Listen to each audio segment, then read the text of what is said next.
লক্ষ্য যদি সঠিক থাকে তাহলে সেই লক্ষ্যের দিকে কিন্তু এগিয়ে যাওয়া যায়, কিন্তু সেই লক্ষ্য পূরণের জন্য যদি কোনো স্বপ্ন অধরাই থেকে যায়, সেই গল্পটাই জানাতে আসতে চলেছে সরোজিনী।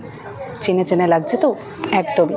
আসতে চলেছে স্টার জলসার পর্দায় বুলেট সরোজিনী আগামী 5ই মে থেকে প্রতিদিন ঠিক বিকেল 5:30 থেকে। আর আজকে তারই হয়ে গেল প্রেস কনফারেন্স। কে বললেন নিজেদের চরিত্র সম্পর্কে, সবটা রইল আমাদের পর্দায়। একজন লেখকের চরিত্রে অভিনয় করছি। আগে অনেক কাল আগে যখন সাহিত্যের সেরা সময় ইত্যাদি হতো, তো তখন লেখকের চরিত্র করেছি অবশ্যই সাহিত্য নির্ভর ছবিতে। এবং যেহেতু আমার একটা লেখার নেশা আছে এবং পড়ার নেশা আছে, তা এই ধরনের চরিত্র আমি যে খুব চরিত্র চিত্রণ করেছি ধারাবাহিকে তা না, অনেকদিন পর লেখক হিসেবে একটা চরিত্র করছি। চরিত্রের নাম সুমন। এই বাড়ির ছোটো ছেলে, আমার স্ত্রী আছে, সন্তান নেই আপাতত। তো অনেক দিন পর ভালো লাগছে যে আমার যে সত্তাটা, সেইটা কোনো না কোনোভাবে আমি এই চরিত্রের ক্ষেত্রে কাজে লাগাতে পারবো। আমাদের প্রত্যেকটা গল্প আমরা এত বছর ধরে যা যা ধারাবাহিক তৈরি করেছি, সেখানে আমাদের প্রত্যেকটা চরিত্রের একটা বিশেষ ভূমিকা থাকে এবং প্রত্যেকটা চরিত্রই খুব যত্ন করে তৈরি করা হয়। তো আমি এখানে ছেলের বাড়ির পিসি ঠাম্মার একটা ক্যারেক্টার করছি। এই পিসি ঠাম্মার চরিত্রটা এটা পজিটিভও না নেগেটিভও না, কিন্তু ভীষণ পিসি স্ট্রেট টকার, মানে যেটা অন্যায় সেটা সে বলে, সেটা যারই হোক। পিসি যদি তাকে পছন্দও করে, তার যদি অন্যায় থাকে তাহলে সে সেটা বলবে। যে চরিত্রের সাথে দর্শক নিজেকে রিলেট করতে পারে, মানে কখনো এরম না মনে হয় যে সিনেমা বা সিরিয়াল, যেটা আমরা ভাবি যে না সিনেমা মানে অতিরঞ্জিত কিছু একটা যেটা লোকে মেলাতে পারছে না বা কিছু। আমরা গ্রাউন্ড লেভেলের গল্প নিয়ে কাজ করার চেষ্টা করি সাধারণত, যাতে দর্শকরা নিজেদের সাথে রিলেট করতে পারেন। মানে আমাদের গল্পের নায়িকাদের বা প্রতিটা চরিত্রের লড়াই, তাদের ভালোবাসা, তাদের জিত, তাদের হার, সবটা যেন দর্শক ভাবে যে তাদের সাথেই ঘটছে, তারাই জিতছেন, তারাই হারছেন, তারাই লড়ছেন এবং তারাই লক্ষ্যে পৌঁছেছেন। রণব সেই চরিত্রেরই আমি ভাই। তো খুবই একটা জলি চরিত্র, সারাদিন হাসি খুশি থাকে, নিজের দাদাকে আইডালাইজ করে তার মতো হওয়ার চেষ্টা করে এবং পরবর্তীকালে তার এরকম ইচ্ছে আছে যে দাদা মতো বিজনেসে যোগদান দেওয়ার বা এরকম। বাট এই ফ্যামিলির সব থেকে হাসি খুশি চরিত্র। বুলেট সরোজিনী হওয়ার কারণ হচ্ছে মেয়েটার চিন্তা ভাবনা বুলেটের মতোই ফাস্ট। সেজন্যই সবসময় ছোটবেলায় আমার বাবা বলতো যে বুলেটের মতো দৌড়া, বুলেটের মতো তোকে এগোতে হবে। তো সেই জিনিসটা হচ্ছে বুলেট সরোজিনীর মেন কারণ। আমার পাস্ট তো আপনারা সবাই জানেন কি আমি আমার বাবা মাকে নিজের চোখে খুন হতে দেখেছি। ইভেন আমার একটা দাদা আর বোন, তারা কোথায়, মানে আমি কোনো খোঁজ জানি না তারা কোথায় আছেন এখন। তো সেটা একটা অদ্ভুত জার্নি কি আমি আমার মা বাবার খুনিকে খুঁজে বের করব। তার জন্যই আমার রিপোর্টার হওয়ার লড়াই। সেই কিভাবে আমার বাবা মার খুন হলো, কারা করলো, সেটাই আর কি জানার বিষয়। তো তারপরে এবার তো এটা হচ্ছে আমার পাস্ট, আমার মেন লক্ষ্য। আর প্রেজেন্ট লাইফে একজনকে ভালো লাগে, কলেজের সে প্রফেসর। তো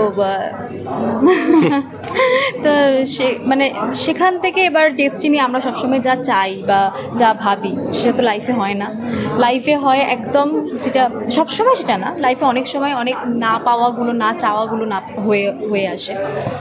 এটা হচ্ছে আমার চাওয়া অর্ণব। আর এইদিকে রণদেব হচ্ছে আমার জীবনের ডেস্টিনি। তো সেই জার্নিটা কিভাবে হবে সরোজের জীবনে, মানে একটা চিন্তা থেকে আর একটা জীবনে যাওয়া, তো সেটাই একটা গল্প, আমাদের গল্প ওটাই। প্রত্যেকটা লাইফে পাস্ট আছে, ওরা দুজন বলতে পারবে না ওদের পাস্টটা, কারণ ওটাই গল্প। আমাদের পাস্টটা প্রেজেন্টে তোমাদেরকে জানতে হবে বেসিক্যালি, তো সবাইকে জানতে হবে। তো তার জন্যই বুলেট সরোজিনী দেখা। তো খুব সুন্দর একটা গল্প, অনেক টুইস্ট আছে। আমরা কাজ করছি, আমরা জানি গল্পগুলো, মানে প্রত্যেকটা চরিত্র, শুধু আমরা তিনজন না, রাগিনী চ্যাটার্জি আছে, ইভেন তার ফ্যামিলির প্রত্যেকটা মেম্বার, তাদের সবার ভেতরে অনেক রকম গল্প আছে ইন্ডিভিজুয়ালি। তো খুব সুন্দর একটা গল্প, পাশে থাকুন। রূপাদিকে থ্যাংক ইউ বলতে চাই, আর স্টার জলসার সমস্ত টিম মেম্বার্সকে থ্যাংক ইউ বলতে চাই, স্বর্ণদাকে থ্যাংক ইউ বলতে চাই, মানে যারা আমাকে এলিজিবল ভেবেছে যে আমি এই ক্যারেক্টারটা করতে পারবো। So thank you so much রূপাদি, স্বর্ণদা and star. Talking about my character, এটা কাইন্ড অফ বলতে গেলে কাইন্ড অফ আমার ক্যারেক্টার, মানে অভিষেকের ক্যারেক্টার কাইন্ড অফ। অ্যান্ড আমি এটাও মেনশন করতে চাই যে মানে অনেক দিন পর মানে আমি যখন স্ক্রিপ্ট পড়ছি আমার ভালো লাগছে ডায়লগসগুলো, আমি যা যা বলছি। খুব খুব ইন্টারেস্টিং গল্প অ্যান্ড প্রত্যেকটা ক্যারেক্টার খুব খুব ভালো। If I talk about Ranadeb, ওর ক্যারেক্টার খুব ইন্টেন্স, খুব ডেপথ আছে ওর ক্যারেক্টারে অ্যান্ড একটা প্রপার মোমেন্টামে এগোয়। সো একটা হার্ড শেল হয়, সেই হার্ড শেল টাইপের ছেলে মানে সে পরে গিয়ে মানে বিয়ে হওয়ার পর সে আদৌ পাল্টাবে কি পাল্টাবে না বা ওরকমই থাকবে, সেটা হচ্ছে আসল গল্প। সো সেটা জানার জন্য দেখতে হবে, এখন আমি কিছু খুলে বলতে পারবো না। তাদের পেছনের একটা ব্যাক স্টোরি আছে, তারা জীবনে কি করতে চাইছে, সেটা কেন করতে চাইছে তার জন্য একটা এক্সপ্লেনেশন দেওয়া হয়েছে। তাদের নিজেদের কিছু স্ট্রাগল আছে, নিজেদের কিছু ইচ্ছে আছে। তো সেই দিক থেকে এই গল্পে আর গল্পটা খুবই ইন্টারেস্টিং, অনেক টুইস্ট আছে, অনেক কিছু আছে। তো খুবই ইন্টারেস্টিং একটা ধারাবাহিক হতে চলেছে। আমরা খুব পরিশ্রম করে আপনাদের সামনে এই শোটা তুলে ধরছি। আমরা সবাই আশা করবো যে আমরা অনেক অনেক ভালোবাসা পাবো। এবার এই মন ভাঙাটার মধ্যে অনেক কিছু ব্যাপার আছে যেটা দর্শকরা পরে পরে বুঝতে পারবে। তো আমার ক্যারেক্টারটা খুব ক্লিন কাট একটা ক্যারেক্টার, খুব খুব ভালো একটা ছেলে, কিন্তু তার অনেক ভ্যালুজ আছে, কিছু প্রিন্সিপালস আছে, যার জন্য সে বিদেশ থেকে পড়াশুনো করে এসেও এখানে বর্ধমানে মেমারিতে একটা কলেজে প্রফেসরের কাজ করছে। সরোজের মতন একজন মেয়ে যে খুব কর্মঠ, যার অনেক ফাইটিং স্পিরিট, যে জীবনে কিছু একটা করতে চায়, কোথাও একটা পৌঁছতে চায় লক্ষ্যতে, সেইটা অর্ণবকে খুব অ্যাট্রাক্ট করে সরোজের প্রতি। আর সেই থেকেই আমাদের ভালোবাসাটা তৈরি। এইবার অর্ণবের সাথে রণর টক্কর কিভাবে হবে সেটার মধ্যেও একটা বড় টুইস্ট আছে, যেটা আমি রিভিল করবো না। আপনারা প্লিজ দেখবেন, খুব ইন্টারেস্টিং একটা গল্প, আর আমরা আশা করছি খুব ভালো লাগবে আপনাদের। ঝলকে দেখে তাকে একটা ধরে নেওয়া বা অ্যাজাম্পশন করার চরিত্র নয়, এখানে অনেক টুইস্ট আছে, গল্পের অনেক মোড় আছে। এবং আপনারা প্রমোতে দেখেছেন যে রাগিনী চ্যাটার্জি সেতার বাজাচ্ছেন, তার মানে জানবেন, আপনারা বুঝতেই পাচ্ছেন যে রাগিনী চ্যাটার্জি একজন প্রথিতযশা একজন সঙ্গীত শিল্পী, তার ওটাও একটা আলাদা দিক আছে। আর রাগিনী চ্যাটার্জি অন্য লেভেল আর কি, ওর চোখ একদম ঠান্ডা, অন্যভাবে কথা বলে। তো রাগিনী চ্যাটার্জি রাগে কি রাগে না, নাকি কেউ রাগিয়ে দেয়, সেগুলো সবই সারপ্রাইজ।